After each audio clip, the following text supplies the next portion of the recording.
Magandang araw po sa inyong lahat. Hindi po aksidente na napadpad po kayo ngayon sa aking channel sapagkat ito po ay na aking isi-share sa inyo kung ano po yung mabisang gamot na nakapagpagaling ng aking insomnia dati o pahirapan sa pagtulog noong nakaraang ilang taon na nakaraan.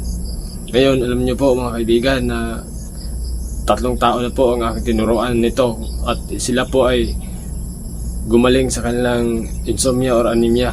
Sapagkat alam niyo po mga kaibigan, ang anemia ay hindi basta-bastang sakit, kundi ito ay napakadelikado at pag hindi niyo po ito naagapan, sapagkat marami pong parte ng ating organ nito na maaapektuhan.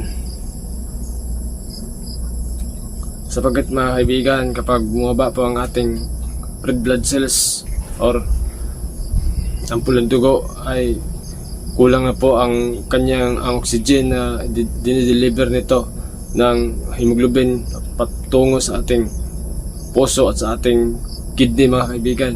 Kaya pala yung tao na mayroong dinaranas na insomnia ay bumibilis ang pintig ng kanyang puso sapagkat kulang ang oxygen na dinideliver or pinoproduce ni hemoglobin papunta sa ating puso mga kaibigan.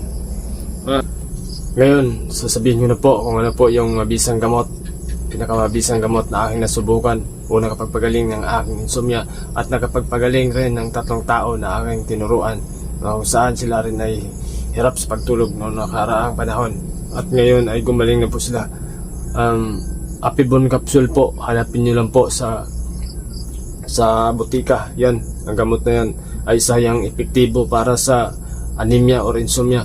Inumin nyo lang po isang bisis sa loob ng 1 araw at ilang araw po ng pag-inom nyo ay inyo na pong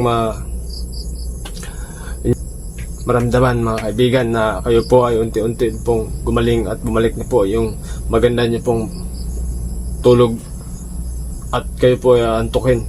Yan, mabisa po yan mga kaibigan, dahil alam ko po na yun pong naranasan ko po dati na insomnia or anemia ay may rason kung bakit. Dahil sabi nga naman sa Bible ay lahat ng bagay ay may rason kung bakit nangyayari, sapagkat siguro gusto ng Diyos na makakatulong rin ako ng ibang tao mga kaibigan na kagaya ko po na nakaranas ng insomnia or anemia. Ngayon ako po ay humihiling sa inyo mga kaibigan na sana po ay i-share nyo po yung video na to upang marami pong makakapanood nito at makakaalam kung ano yung pinakamabisang gamot sa insomnia mga kaibigan o anemia. At i-like nyo rin at kayo po ay mag-subscribe kung ito pong video na to ay nakatulong sa inyo.